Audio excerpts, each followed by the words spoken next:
ఇస్రో ఈ ఏడాది తొలి ప్రయోగం చేపట్టింది. PSLV C-62 రాకెట్ను ప్రయోగించింది. ఏపీలోని శ్రీహరికోటలోని సతీష్ ధావన్ స్పేస్ సెంటర్ నుంచి ఈ రాకెట్ నిప్పులు చిమ్ముతూ నింగిలోకి దూసుకెళ్లింది. ఈ రాకెట్ ద్వారా 14 ఉపగ్రహాలను ఇస్రో నింగిలోకి పంపింది. ఈ ఉపగ్రహం బరువు 1485 కేజీలు. దీనికి అన్వేషణగా నామకరణం చేశారు.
We had attempted the PSLV C-62 EOS N1 mission.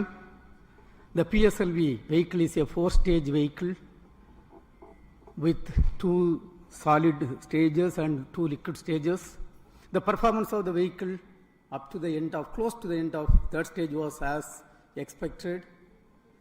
Close to the end of the third stage, we are seeing little more disturbance in the vehicle roll rates, and subsequently there is a deviation observed in the flight path. We are analyzing the data and we shall come back at the earliest. Thank you.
ISRO ఈ ఏడాది తొలి ప్రయోగం చేపట్టింది. PSLV C-62 రాకెట్ను ప్రయోగించింది.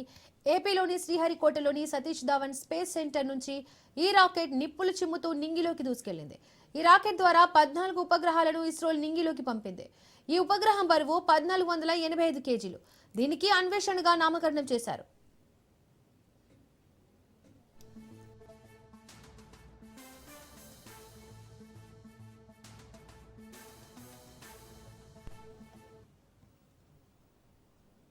Right, ఇక ఇదే అంశానికి సంబంధించి మరింత సమాచారాన్ని మా ప్రతినిధి చరిత్ కుమార్ అందజేశారు. చరిత్ కుమార్, ఇస్రో ఏడాది తొలి ప్రయోగం చేపట్టినట్లు తెలుస్తోంది. పిఎస్ఎల్వి C-62 రాకెట్ ను ప్రయోగించింది ఏపీలోని శ్రీహరికోటలోని సతీష్ ధావన్ స్పేస్ సెంటర్ నుంచి. దీనికి సంబంధించి డీటెయిల్స్ ఏంటి? Thank you Deepika. ఏదైతే పిఎస్ఎల్వి C-62 ఈ రోజు ఫెయిల్ అయినట్టు కూడా మనకు సమాచారం అందుతుంది. 3వ దశలో సాంకేతిక లోపం తలెత్తడంతో ఈ యొక్క ఏదైతే శాటిలైట్ కి సంబంధాలు తెగిపోయినట్టు కూడా మనకు సమాచారం అందుతున్న పరిస్థితి చెప్పాలి. అయితే ఈ తొలి రోజు ఈ 2026 సంవత్సరంలో ఫస్ట్ చేపట్టినటువంటి ఈ ప్రయోగం ఏదైతే విఫలం కావడంతో కొంత సాంకేతిక లోపం తలెత్తి విఫలం కావడంతో కొంత శాస్త్రవేత్తలు నిరాశ వ్యక్తం చేస్తుంటే కూడా మనకి సమాచారం ఉంది. అసలు అధికారిక ప్రకటన మరికొంత సేపట్లో వెలువెట్టేటటువంటి పరిస్థితి ఉందని చెప్పాలి.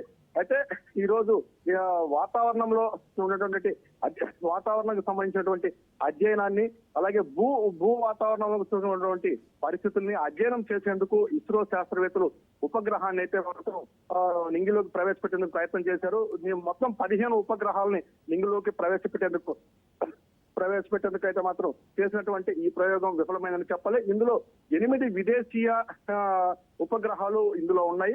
అయితే మొత్తం విదేశీ ఉపగ్రహాలని నింగిలోకి ప్రవేశపెట్టడంలో అత్యంత ఘన రికార్డు సాధించినటువంటి ఇస్రో ఈ రోజు 8 ఉపగ్రహాలు ఫెయిల్ అయ్యేటువంటి విదేశీ ఉపగ్రహాలపై కొంత నిరుత్సాహం ఉందని చెప్పాలి. ఇప్పటి వరకు కూడా 442 విదేశీ ఉపగ్రహాలని సక్సెస్ఫుల్ గా ఇస్రో నింగిలోకి ప్రవేశపెట్టింది. ఈ రోజు కక్షలోకి ప్రవేశపెట్టిన పరిస్థితి అని చెప్పాలి. అయితే ఈ రోజు పిఎస్ఎల్వి అంటే అత్యంత నమ్మకమైనటువంటి వాహక నౌక ఈ రోజు ఫెయిల్ అవడంతో కొంత నిరుత్సాహం అయితే ఉందని చెప్పాలి. అయితే ఇంకా అధికారిక ప్రకటన అయితే రాలేదు. 3వ దశ తర్వాత జరగాల్సినటువంటి ప్రక్రియ సాంకేతిక లోపం వల్ల విఫలమైనట్టు కూడా మనకు సమాచారం అయితే అందుతున్న పరిస్థితి అని చెప్పాలి. ఏదేమైనప్పటికీ ఈ రోజు ఉపగ్రహం అంటే తొలి 2026 సంవత్సరానికి గాను ఫస్ట్ చేపట్టినటువంటి ప్రయోగం విఫలం కావడంతో అయితే మాత్రం కొంత ఇస్రోలో కొంత నిరుత్సాహ పరిస్థితులు చెప్పాలి. ఇప్పుడు ఇస్రో చైర్మన్ నారాయణ మరికొంతసేపట్లో మీడియా ముందుకు వస్తారని కూడా సమాచారం అయితే ఉందని చెప్పాలి. అయితే దీనికి ఫెయిల్యూర్ గల కారణాలు ఏం చెప్పబోతున్నారు అంటే ఎందుకని ఈ సాంకేతిక లోపం తలెత్తింది, పూర్తిగా కూడా సిగ్నల్స్ కి సంబంధించి నిన్న కూడా అంతా చెక్ చేసుకున్నారు. అంటే ప్రయోగానికి ముందు జరిగేటటువంటి సమావేశం ఏదైతే మిషన్ మాడ్యూల్ కి సంబంధించినటువంటి అన్ని సమావేశాలు కూడా నిన్న నిర్వహించారు. అలాగే అక్కడ డైరెక్టర్ పద్మకుమార్ కూడా నిన్న ప్రయోగానికి సంబంధించి అన్ని కూడా సక్సెస్ఫుల్ గా జరిగాయనేటువంటి చెప్పి ఉపగ్రహం నుంచి సిగ్నల్స్ ని టవర్ కి పంపించి టవర్ నుంచి మళ్ళీ సిగ్నల్స్ ని ఉపగ్రహానికి కూడా పంపించి విజయవంతంగా చేసినటువంటి ఈ ప్రయోగం ఈ రోజు చివరి దశలో అంటే మూడవ దశలో పూర్తవుతుంది అనుకున్నటువంటి చివరి క్షణంలో విఫలం కావడం అనేది మాత్రం కొంత భారీ నిరుత్సాహమే చెప్పిందని చెప్పాలి.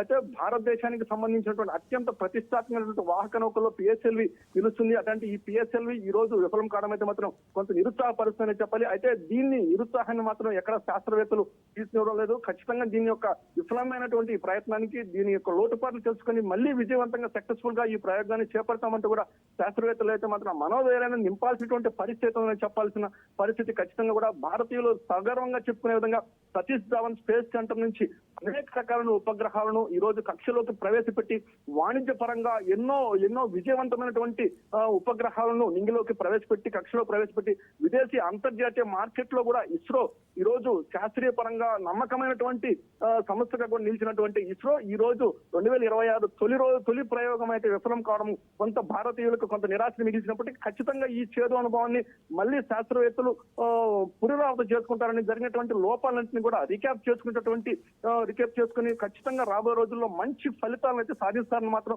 ఆశాభావం అయితే వ్యక్తం చేయాల్సిన పరిస్థితి. ఇది భారతీయులుగా మనందరం కూడా శాస్త్రవేత్తలు కొంత మద్దతు తెలపాల్సినటువంటి పరిస్థితి అని చెప్పాలి. ఈ సాంకేతిక లోపం తలెత్తడానికి కారణాలపై అయితే మాత్రం కొంత ఇస్రో ఇప్పుడిప్పుడే శాస్త్రవేత్తలు దాని గురించి డిస్కషన్ జరుగుతున్నారు. మరికొంత సేపట్లో ఇస్రో చైర్మన్ నారాయణ మీడియా ముందుకు వస్తారని కూడా సమాచారం అందుతుంది. దీపిక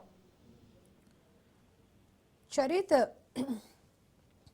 ఈ ఉపగ్రహం ద్వారా వాతావరణ అంచనాలు విపత్తుల హెచ్చరికలు మెరుగుపడతాయని చెప్తున్నారు. అది ఏ విధంగా ఉండనుంది? ఖచ్చితంగా ఈ ఉపగ్రహం ద్వారా వాతావరణానికి సంబంధించినటువంటి అనేక రకమైనటువంటి అధ్యయనాలు అలాగే భూ ఉపరితలానికి సంబంధించినటువంటి అధ్యయనాలని వేదిక చేసుకునేందుకు వాటన్నిటిని పరిశీలించేందుకు ఆ ప్రయోగాలకు వేదికగా అయితే ఈ యొక్క ఉపగ్రహాన్ని నింగిలోకి పంపేందుకైతే ప్రయత్నం చేశారు. కానీ ఈ ప్రయత్నం ఏదైతే ఈ వాతావరణ అధ్యయనానికి సంబంధించినటువంటి ఇది అత్యంత ఆధునిక శాటిలైట్ అనే చెప్పాలి. ఈ శాటిలైట్ గాని నింగిలోకి ప్రవేశపెట్టినట్లయితే అంటే భూ వాతావరణం ఆకాశ వాతావరణం అలాగే వీటన్నిటికి సంబంధించినటువంటి అధ్యయనాన్ని చేసినటువంటి ఈ ప్రయోగంతో పాటు మరి యొక్క 15 ఉపగ్రహాలను ఇందులో ఈ రోజు కక్షలోకి ప్రవేశపెట్టినటువంటి ఈ ప్రయత్నం ఏదైతే ఉందో ఇందులో 8 విదేశీ ఉపగ్రహాలు కూడా ఉన్నాయి. ఈ విదేశీ ఉపగ్రహాలు కూడా ఈ రోజు విఫలమైనటువంటి కక్షలోకి అయితే ప్రవేశపెట్టినటువంటి పరిస్థితి అని చెప్పాలి. అయితే ఈ రోజు జరిగినటువంటి ఈ ప్రయోగం ప్రధానమైనటువంటి కారణం వాతావరణ శాఖలోకి సంబంధించిన భూ వాతావరణం భూమికి సంబంధించినటువంటి అనేక రకమైన అధ్యయనాలకు సంబంధించినటువంటి చేపట్టినటువంటి ఈ ప్రయోగంగానే దీన్ని భావించాల్సిన పరిస్థితి. ఈ రోజు అయితే మాత్రం ఈ రోజు ఇది విఫలమైనట్లు కూడా మనకి తాత్కాలిక సమాచారం అయితే అందుతుంది. ఈ రోజు విఫలం అవడానికి ఎలాంటి సాంకేతిక లోపం అని తెలుస్తోంది చరిత్? ఖచ్చితంగా అంటే ఇది 3 దశల్లో ఈ ప్రయోగాన్ని విజయవంతం చేసేందుకైతే ఒక ప్రణాళికను రెడీ చేస్తున్నారు. తొలికి ప్రయత్నం మూడు దశలు అంటే రెండు దశలు సక్సెస్ఫుల్ గా కంప్లీట్ అయ్యాయి. 3వ దశలో ఏదైతే శాటిలైట్ కి సంబంధించినటువంటి సాంకేతిక ఈ కిరణాలు అంటే సాంకేతికమైన లింక్ తెగిపోయింది. ఈ యొక్క రాడార్ కి దీనికి సంబంధించినటువంటి ఏదైతే శ్రీహరికోట ఉన్నటువంటి షార్ కి ఉపగ్రహానికి మధ్య ఉన్నటువంటి లింక్ తెగిపోయినట్టు కూడా మనకు సమాచారం అయితే అందుతున్న పరిస్థితులను చెప్పాలి. అత్యంత ప్రతిష్టాత్మకంగా చెప్పినటువంటి ఈ ప్రయోగం ఈ 3వ దశలో విఫలం కావడానికి ఏ సాంకేతిక కారణాలు తలెత్తాయి, వీటికి సంబంధించినటువంటి పూర్తిగా ఎందుకు ఈ రోజు ఈ ప్రయోగం విఫలమైనటువంటి దానిపై అయితే మాత్రం శాస్త్రవేత్తలు ఒక మొత్తం షెడ్యూల్ అయితే మొత్తం చూస్తున్నారు. ఈ దేనికి ఈ రోజు విఫలం కావడానికి ప్రధాన కారణం ఏంటి అంటే 3వ దశలో మరికొద్ది సేపట్లో విజయానికి అందుకొని సక్సెస్ఫుల్ గా కక్షలోకి ప్రవేశించేందుకు ఉర్రూతలుగుతున్నటువంటి ఈ క్షణంలో ఈ యొక్క ప్రయోగం విఫలం కావడం అయితే మాత్రం దానికి గల కారణాలపై మరి ఇంకా మనకి బయటకైతే రాలేదు. మరికొద్ది సేపట్లో ఇస్రో చైర్మన్ దీనికి సంబంధించినటువంటి మీడియా ముందుకు వచ్చి దీనికి సంబంధించి కారణాలు అయితే చెప్పేటటువంటి పరిస్థితి ఉంది. దీపిక. రైట్ సరే, థ్యాంక్ యూ.